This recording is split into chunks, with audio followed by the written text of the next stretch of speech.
వేదిక మీద ఉన్నటువంటి పెద్దలందరికీ ప్రతి ఒక్కరికి పేరు పేరున హృదయపూర్వక ధన్యవాదాలు కృతజ్ఞతలు తెలియజేస్తున్నా। ఈ సభ చూస్తాంటే కమలాపురంలో తాడేపల్లి ప్యాలెస్ లో పండుకోండి జగన్మోహన్ రెడ్డి చూస్తాండావా, వింటాండావా, లైవ్ లో నీకు కనబస్తుందా? వందలు వేల మంది కాదు లక్షల మంది తెలుగుదేశం పార్టీ జనసేన పార్టీ నాయకులు కార్యకర్తలు కదం తొక్కుతూ పదం పాడుతూ నీ కడప జిల్లాలో నువ్వు నిర్మించుకున్నటువంటి నీ సామ్రాజ్యాన్ని కూల్చేదాని కోసం అడుగులేస్తున్నారు। మిస్టర్ జగన్మోహన్ రెడ్డి గారు, ఒక్కటే నేను నిన్ను సూటిగా అడుగుతానా, సొంతం నీ తల్లికి చేయలేదు నువ్వు, సొంతం నీ చెల్లికి చేయలే, నువ్వు సొంతం నీ దాయాదులకు చేయలే, సొంతం నీ నియోజకవర్గ ప్రజలకు చేయలే, సొంతం నీ కడప జిల్లాకు చేయలే। ఎవరికి చేస్తావయ్యా నువ్వు జగన్ రెడ్డి? చెప్పు, ఎవరికి చేస్తావు? మీరు ఒక్కసారి ఇక్కడ ఉండే కడప జిల్లా ప్రజలందరూ ఒకటే మిమ్మల్ని అడుగుతా, ఆన్సర్ చెప్పండి। 10 సీట్లకు 10 సీట్లు ఎమ్మెల్యేలు ఇచ్చినారు, 2 ఎంపీ సీట్లు ఉంటే 2 ఎంపీ సీట్లు ఇచ్చినారు। ఏనాడైనా ఇక్కడ ఉన్నటువంటి ఎమ్మెల్యేలు కానీ, ఇక్కడ ఉన్నటువంటి ఎంపీలు కానీ, ఇక్కడ ఉన్నటువంటి ప్రజాప్రతినిధులు ఎవరైనా సరే మీ యొక్క బాగుక్షేమాలు కానీ, మీ యొక్క అభివృద్ధి కానీ, మన ప్రాంతం యొక్క అభివృద్ధి కానీ పట్టించుకున్నారా? ఇదే వేదిక మీద నుంచి సవాల్ చేస్తున్నా, దమ్ము ధైర్యం ఉంటే 10 మంది ఎమ్మెల్యేలు 2 ఎంపీలు మీరు బహిరంగ చర్చకు కడప జిల్లా కలెక్టర్ ఆఫీస్కైనా సరే, లేకపోతే ఎక్కడికైనా సరే టైం మీరు చెప్పినా సరే, నన్ను చెప్పమన్నా సరే, మీరు ఎప్పుడైనా సరే ఎక్కడికైనా సరే మీరు ఎక్కడికి రమ్మంటే చర్చకు నేను ఒక్కనే వస్తా, 10 మంది ఎమ్మెల్యేలు సవాల్। కడప జిల్లాకు ఏ ఒక్క 10 మందికి ఉద్యోగాలు ఇచ్చే ఒక పరిశ్రమ తెచ్చినారా మీరు? లేదు, ఎక్కడైనా గ్రామాల్లో కానీ పట్టణాల్లో కానీ ఒక చిన్న సిమెంట్ రోడ్ వేసినారా?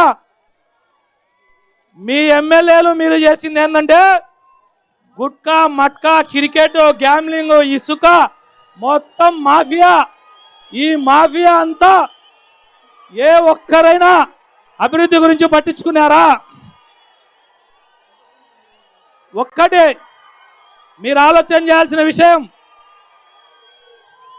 ఒక్క విషయం ఆలోచన చేయండి। తల్లికి చెల్లికి చేయలేని వ్యక్తి జిల్లాకి ఏం చేస్తాడు? ఆ రోజు చంద్రబాబు నాయుడు గారిని అన్యాయంగా అరెస్ట్ చేసినాడు।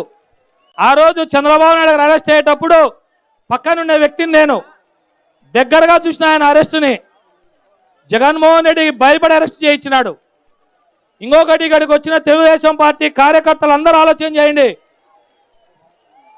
పులివెందల ఎమ్మెల్సీ రామ్ గోపాల్ రెడ్డి అన్న గెలిచేంత వరకు ఎందరో నాయకులు, ఎందరో పార్టీలు మారినారు, కన్న తల్లి లాంటి పార్టీకి ఎందరో ద్రోహం చేసిపోయినారు।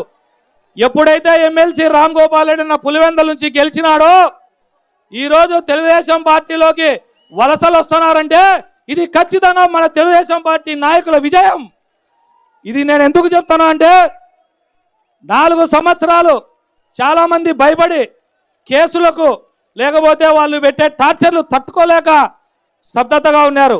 కానీ ఈ వేదిక నుంచి చంద్రబాబు నాయుడు గారికి నేను రిక్వెస్ట్ చేస్తున్నా, కష్టకాలంలో పార్టీని నమ్ముకొని ఉండే వాళ్ళు ఎప్పుడు కూడా 23 సీట్లు వచ్చినా కూడా నిలబడినారు సార్, ఇంకా అంతకంటే మనకు తక్కువ రాదు।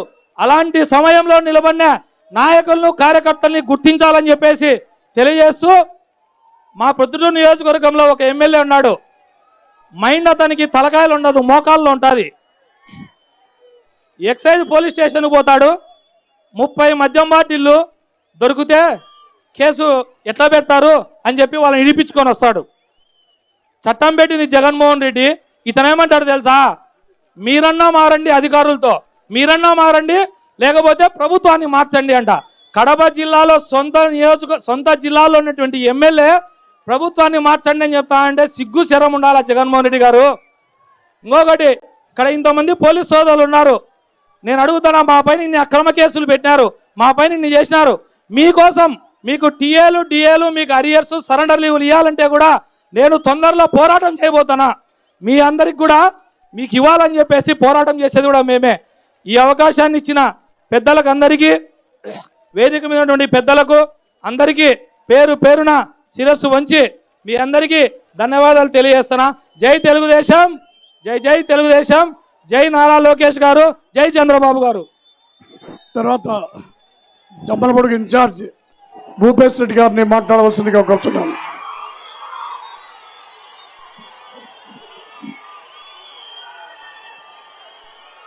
కడప కదిలింది.